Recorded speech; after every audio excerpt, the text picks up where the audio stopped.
At first, it doesn't seem like selling a business on YouTube is something that's that viable. I mean, it's based on a personality, it's based on a person, it's based on a lot of creative decisions that maybe you're making as a creator in terms of the content, in terms of the story, in terms of what you're teaching and everything. But it is possible to grow a business on YouTube and sell it. I just sold my business a few weeks ago to vidIQ.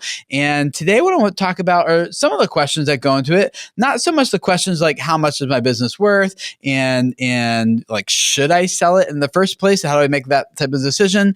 Today what we're going to talk about is how do you actually craft a business that could be sellable one day to someone, especially when it's probably based so much on you and your endeavors. How do you make it scalable and grow it beyond you in a way that's tangible and becomes valuable to someone else? I learned a few lessons, and that's all coming up here today. Hey, welcome to the Video Creators Podcast. You know how you put a lot of time and energy into your YouTube channel for not nearly enough growth? Yeah, we get it. We're here today to help you change that. If you're trying to accelerate your channel's momentum, become more profitable, and change the lives of more people than ever before, today's episode will help you move forward with confidence. So far, our team is responsible for helping clients generate over 20 billion views on YouTube. And now to help you, here's the Video Creators team.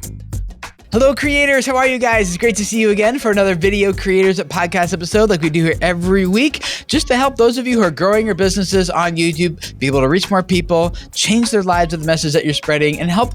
Our goal here is to help you change your life by building a business that actually makes more money and serves more people better in the process on YouTube. And so we love getting into more of the advanced YouTube strategies and tactics and things here. Today, though, let's talk about selling the business. And I have two of my YouTube strategists with me here today. I got Ingrid from North Carolina and Sam from Florida. Welcome, both of you. It's good to see you again here today. Yeah, excited to be here. Yep. Yeah.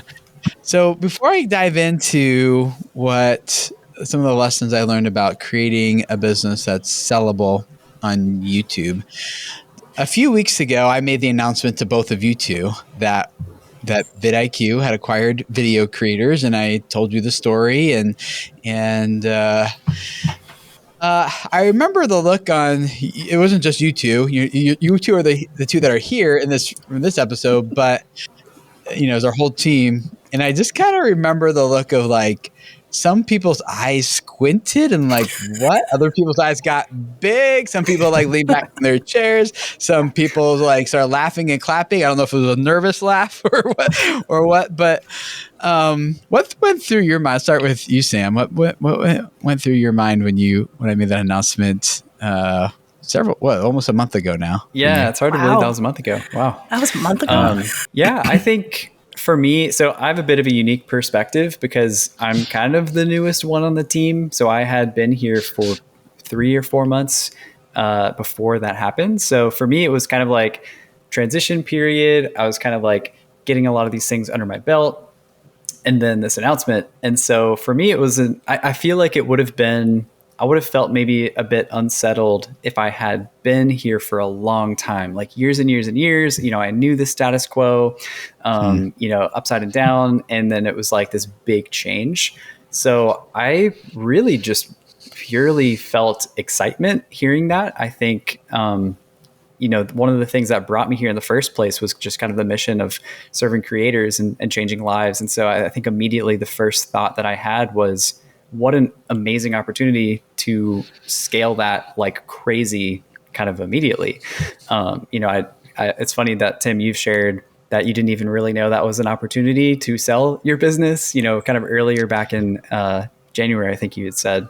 And so from my perspective, I didn't think that was a thing either. And so you kind of dropped the news in that meeting for all of us. And it was a surprise, but for me, it was more of a like, this is a huge opportunity. This is really cool. So, I mainly just felt excited. How about you, Ingrid? What went through your mind?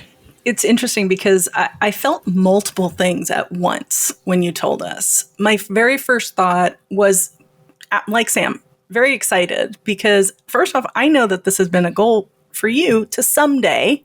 You had said this to us many times in the time that I've been with Video Creators.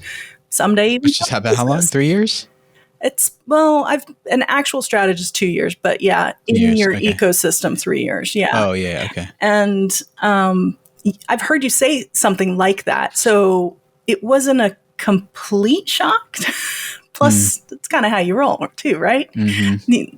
Change is good. Yeah. When I talked about creating a sellable business before, I don't think in my mind it was from the perspective of I want to actually sell this one day. It was from the perspective that I know that to make a healthy, growing business, it needs the types of principles that would make it sellable one day. Like those things need to be true about a business in order to be sellable. But it's more thinking in terms of like those things need to be true in order for us to be a valuable company, period, you know? Yep. And the one thing that I know about you is you're always open to things. So it wasn't a complete shock to me. The other hand, I was like, what does that mean? What does that mean for everybody else? So yeah, that's what I listened. That mean Tim's going to retire and ride off into the sunset, leaving all of us behind? Yeah. What does that mean? So Ingrid, you were feeling a little bit like, were you feeling some uncertainty? Were you feeling a little bit like, what the heck?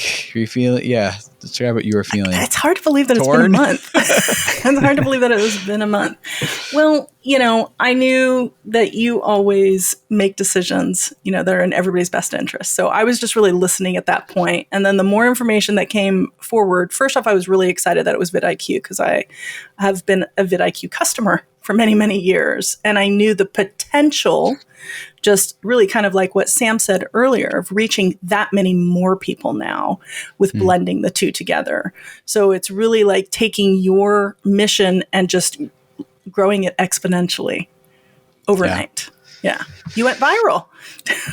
Yeah, I guess we went from working with 635 creators a year to they have 2 million weekly active users. Crazy. Yeah, so it's a little bit of a jump, Yes. Yep, you landed on the homepage, Tim. Yeah, the ability to train and coach that number of people to spread messages is awesome.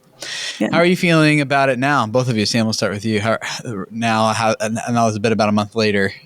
Yeah, I think, I did have some of the initial questions, like Ingrid said, as far as like, oh, this is awesome. I love this. Wait, what does this mean for my job?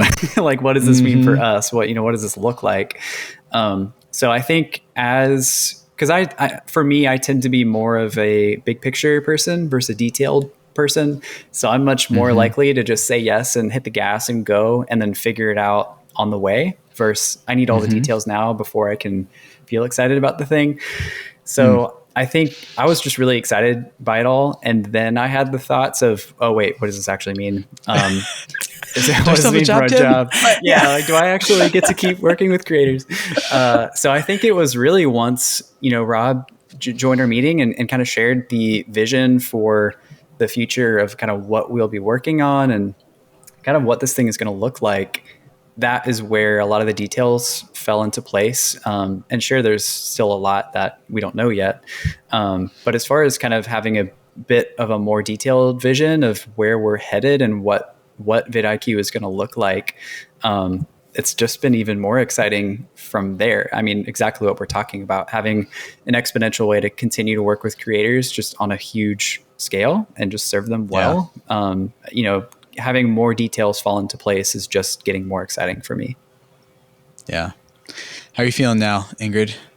Yeah, I get more and more excited because first off, we went from being a very small little family company, right? To now we have this big team of people all around the world, which is really cool. So I've really been enjoying getting to know the people at vidIQ. And the more and more I learn kind of about what they're about and kind of how our two companies are going to blend in together, the more excited I feel. And quite honestly, my day to day hasn't really changed a whole lot yet. Yeah, for most of us, it has, but yeah. Yeah, yours has. Ours hasn't. Yeah. We're still operating, like we would normally. So I'm excited. I'm excited for what's coming. Yeah, it was important to me when I had 5 different companies since January interested in buying us, and I had offers from 3, and I didn't really elicit them. They kind of came to me, and and so when I was evaluating the different opportunities, I was thinking, it was very important to me, and I think you guys know that I'm not, just that this is actually true about me, is that you guys are able to operate in your zone of genius. That you guys, each of you here, every employee here is doing what they love. It feels more like a personal mission than a job. And even as people are here over the years and their interests and skills change and develop, moving people into new roles that might not be something I would normally do, but because we have this person here who could crush it and really love it, like we're going to do it, right? Those types of things. So, and so when these opportunities were coming, like that was a big factor for me to consider. It was like, not just how much money am I going to get and what does this mean for my future, but what does this mean for our future? Like, what does this mean for Ingrid and Sam and Molly and Delana and my wife and Caitlin and Grace and Julia? Like, what does this mean for the people who we work with, who work here? And will they still be able to operate in their zone of genius? And the more and more that I talk with Rob at vidIQ, there's two Robs at vidIQ. Most people think of Rob Wilson, who's the host of the YouTube channel, but the co-founder of vidIQ is actually Rob Sandy. So I'm talking with Rob Sandy more and more about the opportunity. I'm like, this would be a good fit for Sam. This would be, Ingrid's got the exact skill set that scaling this to that level would need. Delana's got this. And, so like each person in my head, I'm like, I think this is like a win for all of us. The hard part was not being able to talk with you guys about it to find out if my judgment call was correct or not. But yeah, so I guess on that note, I want to just announce to those of you who are in the audience. I know we're going back to it because Sam, tell the audience what you told me and Ingrid. I was just telling them before we hit record that I've had a whole bunch of calls this week, and for the people who watched the podcast and scheduled a call and we jumped on together, and they've said like, I watch the podcast pretty much every week. I've been trying to ask everybody who says that, are you Pod Squad or are you Podience? Because personally, I'm a Podience fan. And so everybody that I've worked with, they've all said Podience. And so it's like, we're just getting the Podience together. Poor Caitlin. Yeah. Well, it's not just Caitlin. It's like the people who tweet me about this are very passionate about one or the other, which I kind of like. Yeah, I kind of don't want the debate to die, but Podience might have been resurrected. Yeah, I'll keep you posted. Those of you if anybody's a pod squad, I'll let you know. Yes. Well, so as much as I thought through the best I can, how does this impact each person on our team?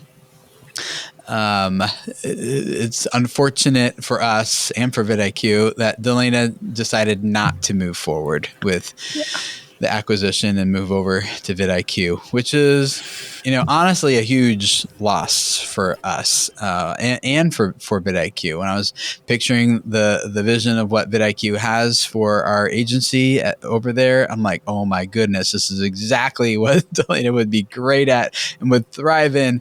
And she made her decision for her reasons. I know it's a very difficult decision for her to make. There's no hard feelings between us, her at all. In fact, we left our conversation being like, hey, it's been awesome working together. Maybe in the future we can figure out a way to work together again on something, so it wasn't nothing between us or even her with vidIQ. It was just kind of more of a vision direction type of thing that she was trying to figure out and made her choice. So she's no longer part of our team here, but still definitely a friend of video creators, and she's a huge cheerleader of ours and of her, and to whatever she does next. So I think when I look back over all this, like that's the greatest sense of loss for me. There's a few senses of loss that are there in terms of like the unknown. What does this mean? And like you said, Ingrid, our team culture is kind of more of that, like a little family. We're friends. We genuinely enjoy working together and hanging out together and talking and working on solving problems together and things. And not that that's going to be different necessarily going forward in the future at vidIQ, but it's just all the question marks that pop up around it. But I think for me, that was, the biggest sense of like loss. And it was just that I was like, man, but I'm still excited about the future of vidIQ and what we'll be doing there. We're going to make this thing, and it's going to be awesome. And we can't tell you what it is yet, those of you who are listening, but it will be a game changer for this industry. I am confident about that. Yes. I've already seen some prototypes and some markups. I don't know what you call them. Yeah. Still learning. Mock-ups? I think mock-ups. Mock-ups. Yeah. And of what it'll look like. And I'm really excited. So this is going to be great. Before we jump into the things you need to be doing right now on your business to make it more sellable in the future, I want to first introduce you to this week's Creator Spotlight. His name is Josh Goldstein from the Immigration Station YouTube channel. Josh started with us when he had, I think, just barely over 1,000 subscribers. And then he worked in our action plan with Delana and is currently now working with Ingrid again, and went from having very little growth for posting a lot of videos to now he's posting like one video every month or two, and sometimes three, and he has over 33,000 subscribers. So how do you grow faster on YouTube by posting less? Here's Josh to share a little bit about that. Hi, I'm Josh Goldstein. I'm an immigration lawyer and a YouTube creator. I came to work with video creators because I wanted to grow my channel and I wanted a bigger audience, but I really wasn't sure how to get there. And before I worked with them, I thought the key to YouTube was maybe improving the production values, getting a different camera, or maybe it was some sort of SEO thing, titles or the description. But what I learned was that from video creators was that is not the case. Really what I needed to do was improve my messaging and optimize my videos for human connection, which was kind of mind-blowing and gave me a lot of insights into my business and my strategy and how to rethink my approach to connecting with people and through video and through other means. I hit my goals. I had a couple thousand subscribers when I started, and I hit 30,000 after working with video creators. I give them a lot of credit for that, most of the credit, really. And I also made a video that went viral and got over 900,000 organic views. I shot it with my iPhone in 15 minutes. It was kind of crazy how that worked. And it did weird things to my business. I would highly recommend video creators to anyone who's really serious about doing the hard work and putting some thought into how to grow your channel really the right way. Thanks. Ingrid, as you're working with Josh, he talks about making that human connection as opposed to, we call it optimizing for humans, not for robots. Yeah, is kind of the principle here. What stands out to you, and you listen to that and him talk about it? Well, the one thing that you mentioned too about publishing less too. The one thing that Josh does so well is he got so clear on who he was talking to and why.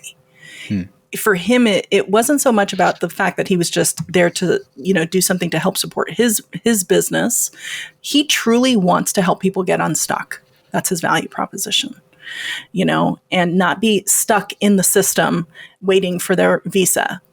And he approaches that in every single video. So he looks at every single piece of content as he is having a direct connection with somebody because he wants to truly help them.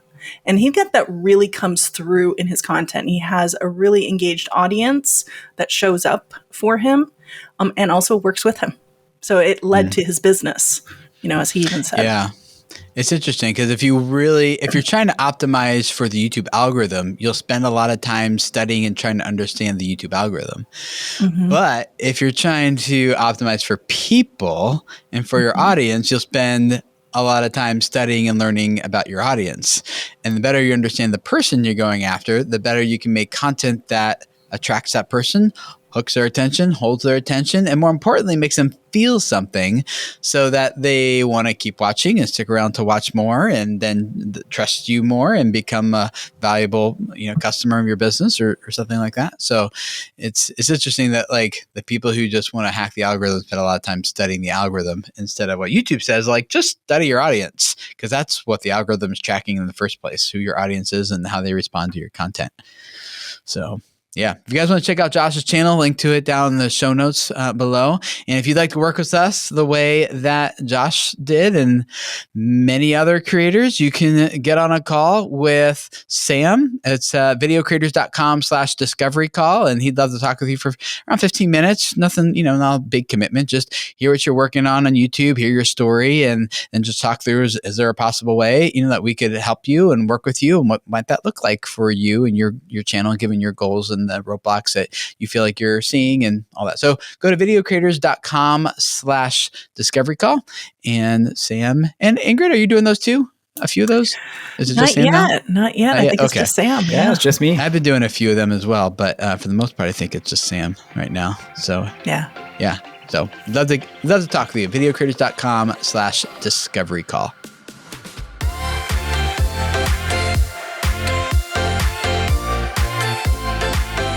A few years ago, I read a book called Built to Sell by John Warrillow. And I was reading that book, kind of like I mentioned earlier, not because I was like thinking I could sell video creators, but at the problem that, and Sam and Ingrid, you both maybe remember this, and maybe not you, Sam, but your wife who was here before you, Stephanie, we have this problem that video creators was primarily, it was too Tim-centric, and we needed to make it team-centric. In fact, we came up with this little slogan, is less Tim-centered and more team-centered.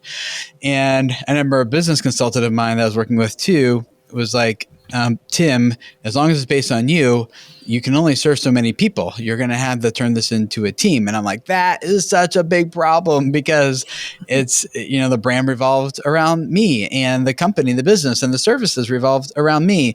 And all that happened was I just kept continually feeling like I was the bottleneck, and we're not going to move forward. We're not going to grow. We're not going to be able to serve more people unless I can figure out how not to be the bottleneck and to somehow take something that is a very personal brand built on my personality and built on my story, and somehow expand that to be bigger than me. So when I built this, or when I read this book, Built to Sell, there's a story, and I don't remember exactly how it goes. It was several years ago, but I remember the impression it left was in the beginning of the book. It's a story about this guy who wants to build this business and grow it, and he's just stuck in all these different things where, again, he's kind of the bottleneck of everything. And in the story in the book, his mentor tells him, I want you to write down a number on a piece of paper. And I want you to put it, seal it in an envelope, and put it in a drawer. And the number you're going to put on there is the number that today you would be willing to take for your business if someone offered you that amount of money for it. Because the wisdom that this mentor was giving this person in the book was that too many times people will they'll get so focused on growing the business that they get it to the point where it's at the valuation that they wrote down on the paper. But then they think like, well, man, yeah, so I could get 5 million for it now, but if I just did it for like another year and a half, 2 years longer, I think I could get 10 million for it. But then you get to the 10 million, you're like, yeah, but if I just worked on it for another 2 or 3 more years, I could get 50 million for it. And I'm not saying there's not a place to do that, but what in this book, what the mentor was advising against was getting into this place where you're just trying to go bigger and badder and want more and more. And what are you sacrificing in order to get there?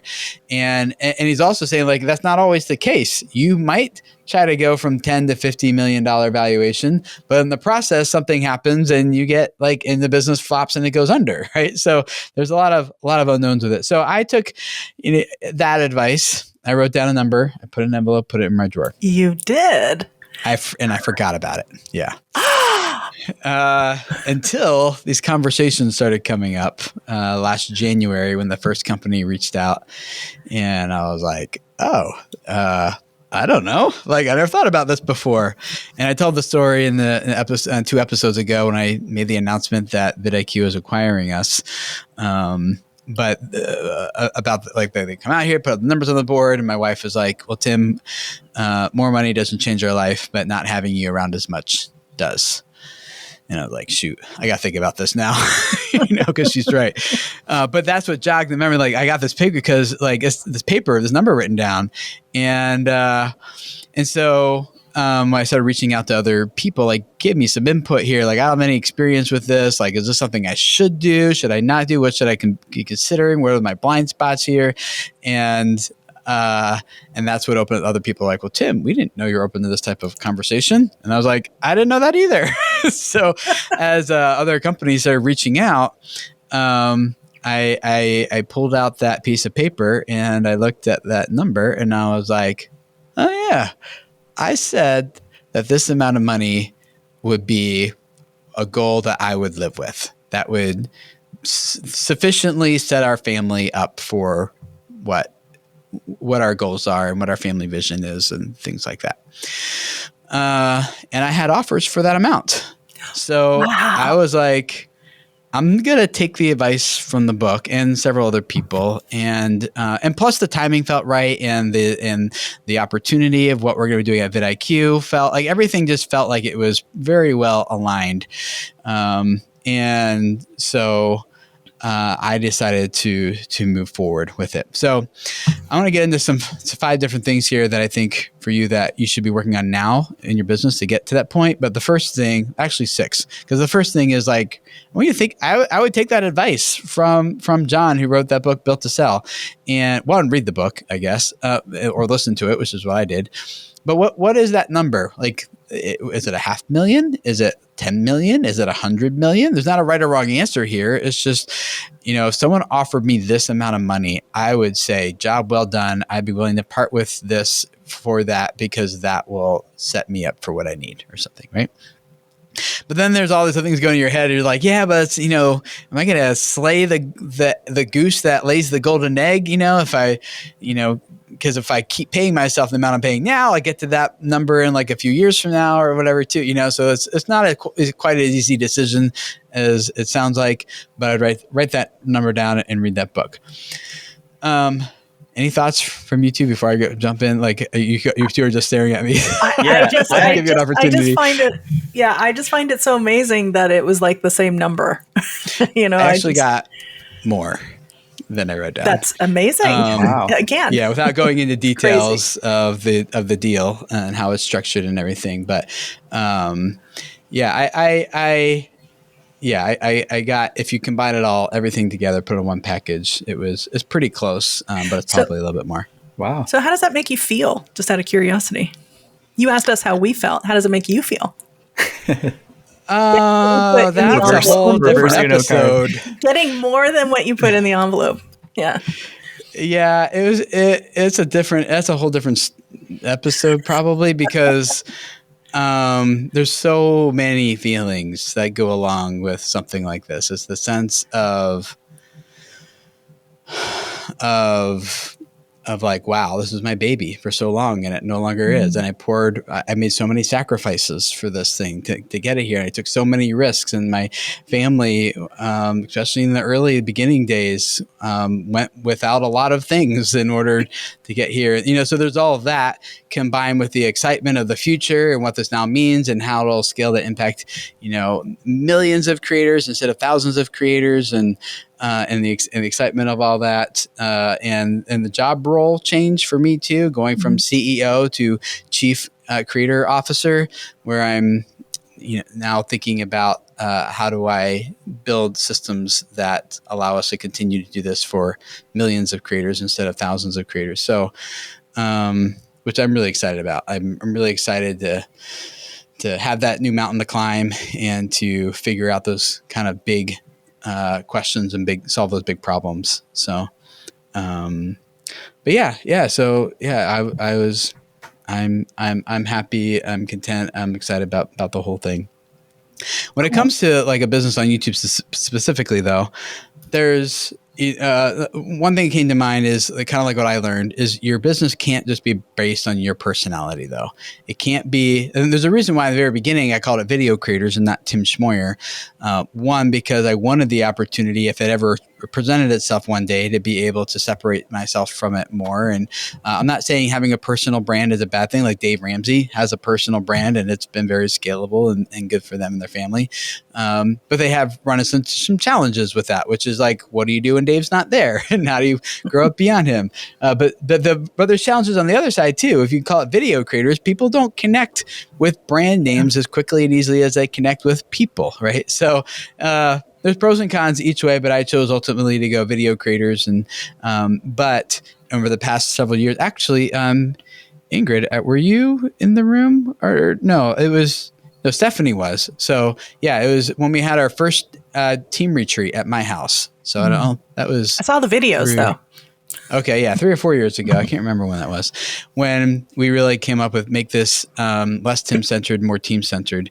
And I remember sitting in the room in our house, and it was Lennon and Delana were here then, and Stephanie, Sam's wife, was here, and a bunch of other people. And I remember like the consultant we had with us, Rich, who you guys both know, he had all of us put this, use Post-it notes and put up on the wall in our room, in our house, all the challenges and obstacles and struggles and risks and things that we're facing. And it took him about 5 minutes to cover that entire wall. And just 5 minutes? I felt completely overwhelmed. And like, guys, at least pretend to think about it for a second, like rather than just covering it up so quickly. And I was like, there's no way I can do all that. And then that weekend was kind of like a turning point where and I was the only one thinking that, because everyone else, and I think in their mind, is like, okay, we got this. But in my mind, I was still stuck under this, I got to fix this. But by the end of that weekend, they're like, the I turned to we, and they're like, Tim, no, like, we're going to do this. We're going to fix that. Like, you don't even have to think about it, like you can check in with us. And that's when I'm like, wait, so I don't have to do this by myself, went from feeling completely overwhelmed and stressed out to like, there's no way we're going to be able to move forward at the beginning of those 2 or 3 days, to the end of it feeling like really supported by the team, really like encouraged. And the Tim to team thing actually like started then, So for you guys who want to grow a sellable business, it's got to be a team thing. It can't be a you thing. We have introduced multiple personalities to our brand on purpose, whether it be Lennon, Delana, Sam, Ingrid. Once in a while, we've had other people on here too that are part of our team, just hopping in to share different stories. So I've been here, but I haven't been here for every podcast, and I haven't made even most of the videos lately on the channel. So that maybe how to do that pivot is another conversation. If you guys want to have that, just feel free to leave a voice message, speakpipe.com/video creators. Number 2, though, it needs to be a reproducible system that has a track record of consistently generating results. This can't just be you, the expert, the thought leader, and the primary value of the business is wrapped up in your head. It's got to be bigger than you. It's got to be out of your head. It's got to be something that you can remove yourself from. And Sam and Ingrid and people like them can continue to get the same results and even better results than it was if I was just doing the consultation. In fact, I tell people at the consultations, because sometimes people are like, I'm going to work with like Ingrid, and she's gonna like, she can do the same thing you do, and I'm like, you will like her more than you'll like me. In fact, I'm good at having these consultations, but if you want someone in your data and looking at it and giving you insights, you want Ingrid, not me, right? and I'm really, really proud to be able to say that.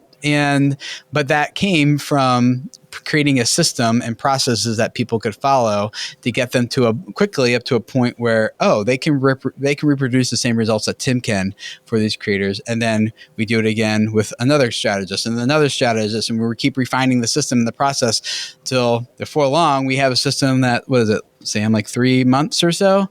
Yeah. They can go from being hired to like, well, for you it was quicker than 3 months. I think about 2 months for 2 months for you? Yeah. Sam's smarter than most, so that's why. But for most people, it's I wasn't going to say it. He's got better hair. Let's put it there. Yeah, so I'm wearing the hat today. But it's not just systems for training, finding, hiring, and training new YouTube strategists, but it's also systems for generating clients and traction and top of funnel. It's systems for how do we respond to different situations? How do we handle this situation versus that situation? I'm drawing a blank here. Ingrid, what are some of the other SOPs that we've written? It's even how to do a report. Like and even for a 1 hour consultation, that is like what, a 40-some page SOP? Isn't that right? Yeah, it's ridiculously long, but we cover every single possible thing in there. It's a lot of if ands. Yeah. Yeah. And we made Sam and Ingrid and others memorize it and be able to jump seamlessly from one part of the SOP to another, depending on what's happening in the consultation. So at the end of the consultation, someone feels really good and excited about the information they got, and they feel like they know exactly what they need to do to move forward and overcome the roadblocks that they're facing. It's not like if you work with Sam, you'll get a really good session, but if you work with Tim, you'll get like a mediocre one. Like, I don't want that, right? Doesn't matter if you're working with Sam, Ingrid, Delana, Lennon, Tim, whoever, Stephanie, is like, you're going to get the same results, and any one of us can jump in and pick up where someone else left off when someone goes on vacation or something like that, because we're following a system. So a really good book for that I'd recommend is E-Myth Revisited. And that book, you guys are nodding your head. Have you read that book? I've listened to it. Yes. Listen to it? Yeah. Yeah.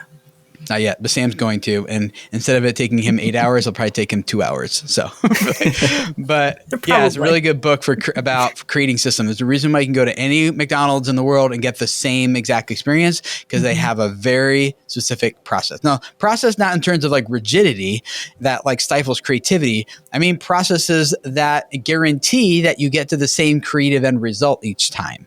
So it's like when you're editing a video, it's why you cut here and not there. It can't just be something that flows in your head. It's got to be something that you can identify and articulate and put into a checklist. It's like why we use this music here and not that type of music. It's why we're gonna use this type of B-roll here for this amount of time versus that B-roll for that amount of time.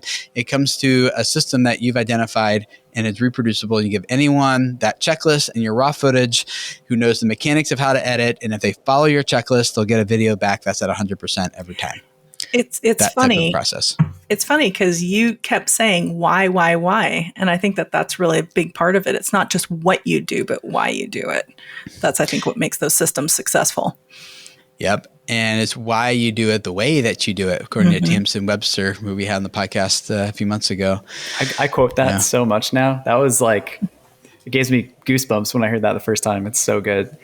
From Tamsin? Yeah. I don't know what episode number that is, but you guys can go back and it's a good one. To that. Yeah. But yeah, it's what you do, why you do it, the way that you do it. So yeah. Yeah. If I can add one thing to that too, I think when it comes to the reproducible systems, you know, the why you do it is so important. But I think too, there's a nice balance, at least maybe from my experience coming in and going through these systems, there's a good balance between like, you know, do X, Y, and Z, but there's also so much bandwidth to make it personalized so that it's not every consultation is the exact same consultation.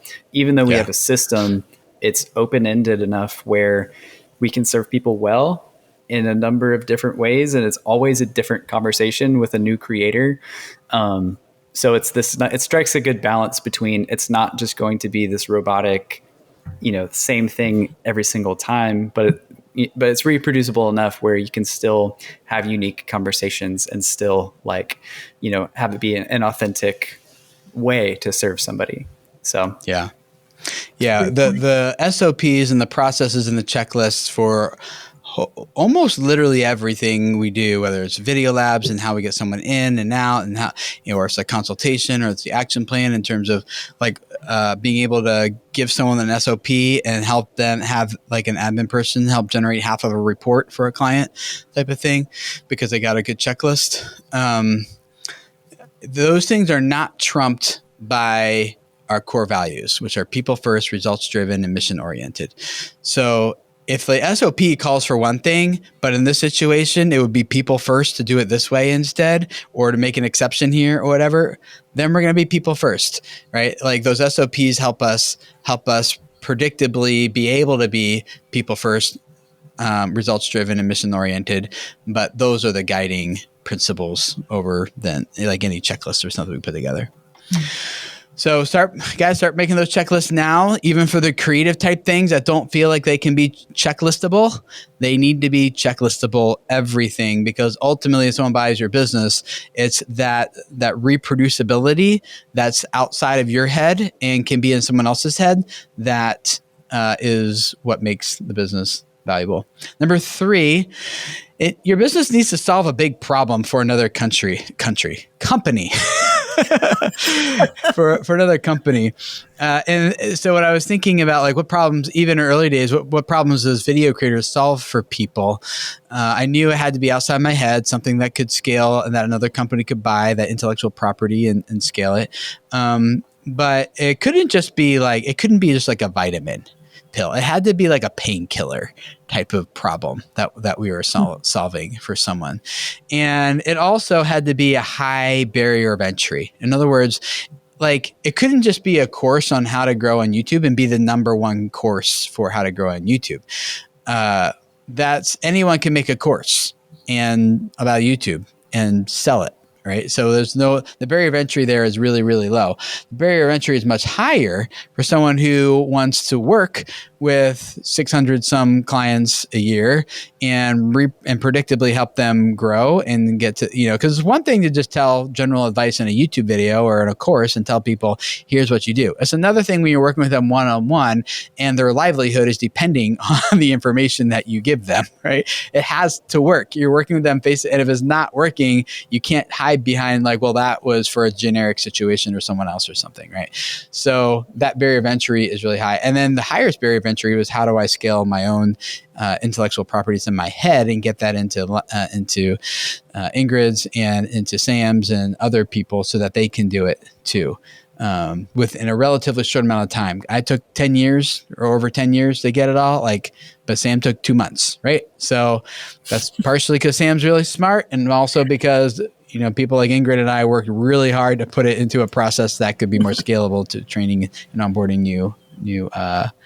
And by the way we solved that problem wasn't to teach them every single thing we could ever think of about YouTube.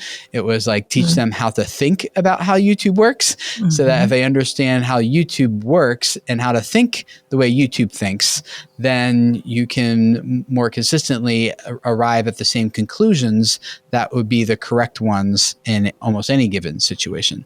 So we opted to go towards solving those problems by thinking processes and decision-making processes as opposed to here's every little piece of information you could ever want to think about, right? So number 4 is very helpful. If your business is cash positive, you have, it's profitable, it's making money, it's a way more attractive to another business that they're going to take on an asset rather than a liability. If you're losing money, you can probably still sell it, but you're not going to get nearly what you would have if it is generating profit. And now someone's like, oh, I can see this is working. I'll buy this business from this person. And because they have such a successful YouTube channel, it's bringing these number of leads for us. That system's already in place and it's been performing for years or whatever. And it's a cash positive situation. It was a lot easier for vidIQ to bring us on to get board approval and do all the steps that they needed to do because we're cash positive, we're profitable, right? So makes sense. Yeah. And the boring part with that though, is that requires having really good financials. I mean, I hate QuickBooks, but you can hire people who love QuickBooks, which I did, and so having all those financials in order and organized and in a way that adheres with standard accounting practices is very important because otherwise a business that wants to acquire yours, the main thing they want to know is not just what the intellectual property is, but how's this thing performing financially? What kind of risk are we taking on? And if the financials are well organized, then that process goes way faster. You look more professional and they feel more confident about moving forward with you. So in terms of a number, I don't really have a number for you, but just based on what I've heard from other people, I think you could be making $500,000 a year. You could be generating $1 million a year, but it seems like once you get past the $1 million a year in revenue, that becomes some sort of like, okay, like, yeah, you've proven that this works and that this is viable and that this can continue to make money and something like that. So it's not a hard and fast number, just kind of my experience when talking with plenty of other people smarter than me through this whole process. And then finally, you need to mitigate your biggest risks as much as possible. You want to do that anyway, just because you want to have a good, solid, successful business for yourself. But sometimes your comfort level of what you accept as risk is different than what a potential buyer wants to accept as risk, especially for someone like me who has a very high tolerance for risk. So it's a SWOT analysis. If you're not sure what that is, SWOT. It's your strengths, your weaknesses, your opportunities, and threats. Put that on a quadrant and you map all that out. Just Google SWOT, SWOT, SWOT analysis, and you'll get plenty of information on it. But mitigating as many of those threats and weaknesses as possible, even if you don't feel like they're significant ones, would be important to at least have some way of addressing. I don't know that you'll reduce some, like your YouTube channel could die tomorrow. It could get terminated. That is a risk, but if it's got a long track record, it's probably not going to happen tomorrow. But what if it does? Okay. What's the next, if that's 100% of your sales are coming through your YouTube channel, that might not be the smartest idea. You might want to have some other backup plans and other things in place for generating sales as well. Okay. Any reaction from you two about that? Any of those things? No, it seems very logical to me, quite honestly. Yeah, that's about it. Cool. Yeah, I was going to say earlier, more of a question that I had for as you were growing to the point where you felt like the bottleneck. I'm just curious, for anybody listening who finds themselves in a similar position, I'm curious kind of how you felt delegating responsibility and giving that to other people. Because you said, this is your baby. You grew this thing. I'm curious what that felt like to hand things over that you probably wanted to be in control of and kind of what that looked like. At that point, I was at a place emotionally where I'm like, I just can't. I don't even care. I just can't. And it's not that and I think most creators get there eventually, or they burn out because they can't give up control. I had an interview at a podcast earlier this year with Janae Thompson, whose husband was Grant Thompson from the King of Random. And that was part of his story. It was like, I'm working 60, 80 hours a week and no one else can edit the way I do. No one else can shoot the way I do. And he was stuck. And so he read that book, E-Myth, 3 times and created checklists for everything in his business. And I saw him a few years later and he said that, Tim, thanks for that book and working with you that, I'm now I show up Monday afternoons and I shoot the content and then I leave and everyone else runs everything. So the checklists are a way of creating freedom. But you don't start there though. You get there eventually. So to answer your question, Sam, it was more like I just can't anymore. And so fortunately, the people on our team, I was like, this is what needs to happen. We need to systematize this. We need to make this a process.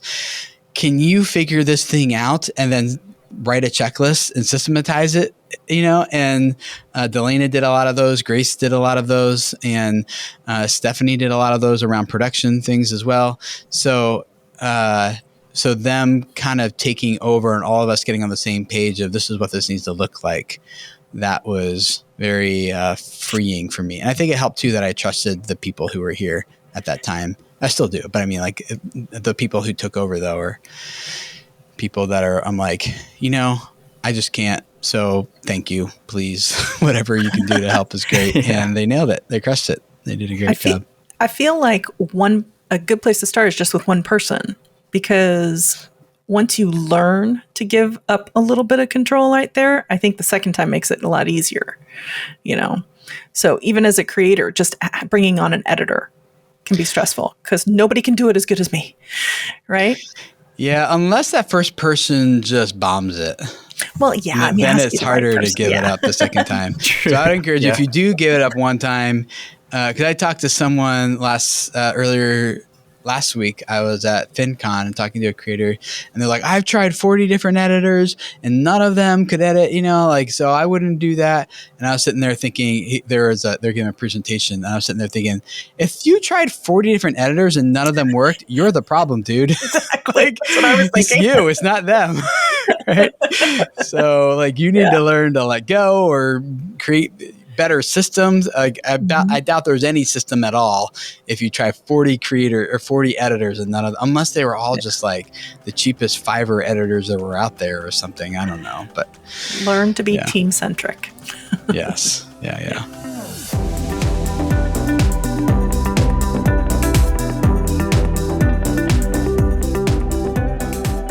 Every week, I'm going to leave you with a power tip, something you can do practically on your channel to see more results. And this week, I'm going to introduce you to an updated feature in YouTube Studio called the trim feature. Now, trimming has been there for a little while, but they just updated it a few weeks ago that you can now trim off the beginning of a video, the end of a video, or take something out of the middle of the video. You could do that before, but it was really cumbersome, really confusing, and honestly, it was really glitchy. And sometimes the part you wanted to remove wasn't the part you actually removed. Things. So they made a big update to it, which is really helpful if you're doing live streams, for example, and in the middle of your live stream, you got this is the meat that people really want. You can just go in after the fact now and trim off the beginning, or maybe do a Q&A at the end that's not relevant. You can trim that off, or maybe in the middle of that live stream, you said something you're I don't really want that public.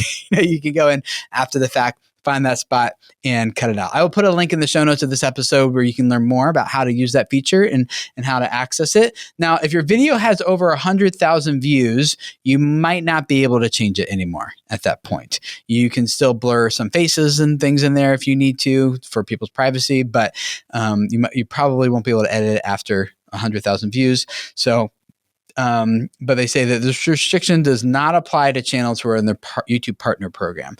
So if you're in the Partner Program, you have a video that's over 100,000 views, you're still probably fine. So all that and more is at the link in the show notes. Go check it out. And thank you guys for hanging out with us again for this episode of Video Creators. We're looking forward to seeing you in a discovery call sometime soon. But until then, we'll see you again next week for another Video Creators podcast episode. See you guys then.